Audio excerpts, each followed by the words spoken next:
একালৰ বৃন্দাবন একালত পৰেচন ২৭ বছৰৰ পিছত এইবাৰ দিল্লীত চৰকাৰ গঠন কৰিব বিজেপিয়ে। নমস্কাৰ, মই মজিদ। আজি ঘোষণা কৰা হ'ল দিল্লী বিধানসভা নিৰ্বাচনৰ ফলাফল।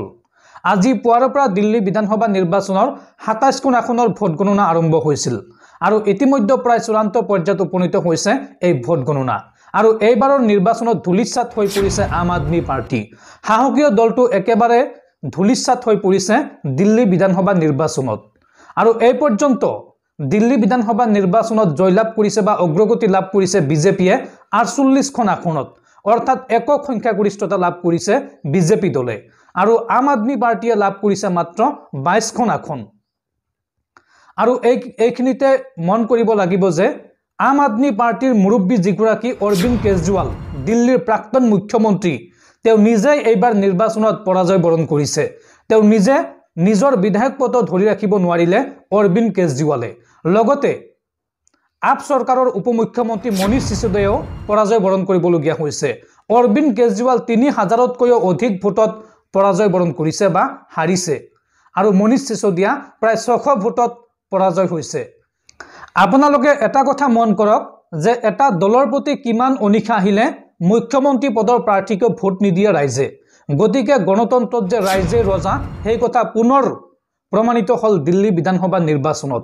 এটা সময়ত অৰবিন্দ কেজৰিৱালে কৈছিল যে দিল্লীত আম আদমি পাৰ্টি বা অৰবিন্দ কেজৰিৱালক হৰুৱাবলৈ হ'লে প্ৰধানমন্ত্ৰী নৰেন্দ্ৰ মোদীয়ে পুনৰ এবাৰ জন্ম ল'ব লাগিব। আৰু তেওঁ কৈছিল যে মই জেলত থাকিলেও মই নিৰ্বাচনত জিকিম, আম আদমি পাৰ্টিয়ে দিল্লীত চৰকাৰ গঠন কৰিব। এই মন্তব্য কৰাৰ পিছতে দেশজুৰি তুমুল বিতৰ্কৰ সৃষ্টি হৈছিল আৰু সেই ভিডিঅ'টো বৰ্তমান ছ'চিয়েল মিডিয়াত পুনৰবাৰ ভাইৰেল হৈ পৰিছে যে প্ৰধানমন্ত্ৰী মোদীয়ে পুনৰবাৰ জন্ম ল'ব নালাগে।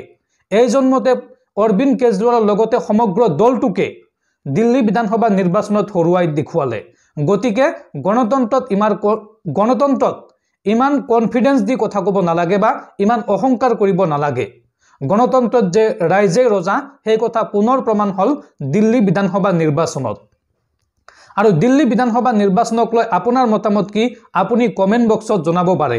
আৰু আপুনি যদি এতিয়ালৈকে ভিডিঅ'টোত লাইক কৰা নাই তেন্তে এতিয়াই ভিডিঅ'টোত লাইক কৰি দিয়ক আৰু ভিডিঅ'টো এটা শ্বেয়াৰ কৰি দিয়ক। অসমীয়াত এষাৰ কথা আছে যে একালৰ বৃন্দাবন একালত পৰেচন, আৰু এই কথা এইবাৰ আখৰে আখৰে মিলি গৈছে দিল্লী বিধানসভা নিৰ্বাচনত।